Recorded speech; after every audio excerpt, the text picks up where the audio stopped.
Hello everyone, কি খবর সবার? অনেক দিন পর একটি রেসিপিসের ভিডিও নিয়ে এসেছি। চলো কথা না বাড়িয়ে দেখে আসি আজকে এত মজাদার একটি রেসিপি কিভাবে বানিয়েছে এবং তোমাদের সাথে শেয়ার করবো। পুরো ভিডিওটা দেখতে থাকো। আজকে আমি বানাবো হচ্ছে টুনা ফিশের কাবাব। তো এখানে আমি নিয়েছি ক্যানের মধ্যে যে টুনা ফিশগুলো পাওয়া যায়, এটা আমার বড় বোন নিয়ে এসেছে ইউএস থেকে। তো তোমরা বাংলাদেশের যে কোনো ব্র্যান্ডের থেকে নিতে পারো।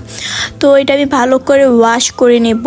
তারপর ওয়াশ করার পর পানিটা ভালোভাবে যতটুকু পর্যন্ত ভালো করে ছেঁকে তারপর আমরা একটা প্লেটে আলাদা করে সার্ভ করে নেব। তারপর এগুলো বাটিতে রাখার পর আমরা এখানে অনেকগুলো মশলা অ্যাড করব।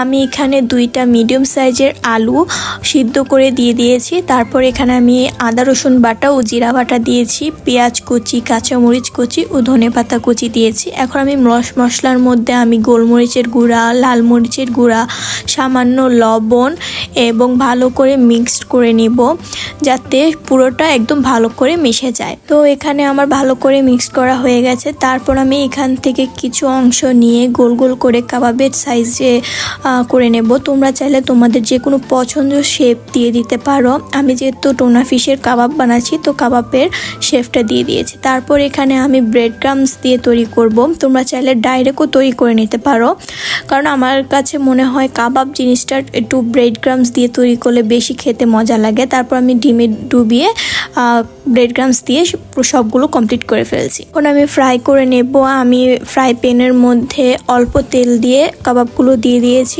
এখন আমি লো ফ্লেমে আস্তে আস্তে ভাজবো, কারণ যাতে পুড়ে না যায়।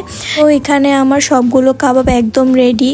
তো কাউকে না বললে বুঝবেই না যে এটা টুনা ফিশের কাবাব, একদম মাংসের মতো লাগে খেতে। কাবাবটা আসলে খুবই মজা হয়েছে। খুব কম সময়ে এই রেসিপিটি তৈরি করা যায়। তো আমার আজকে ভিডিও এখানে। ভিডিওটি ভালো লাগলে অবশ্যই লাইক অ্যান্ড কমেন্ট করে জানিয়ে দিবেন ভিডিওটি কেমন লেগেছে। আল্লাহ হাফেজ।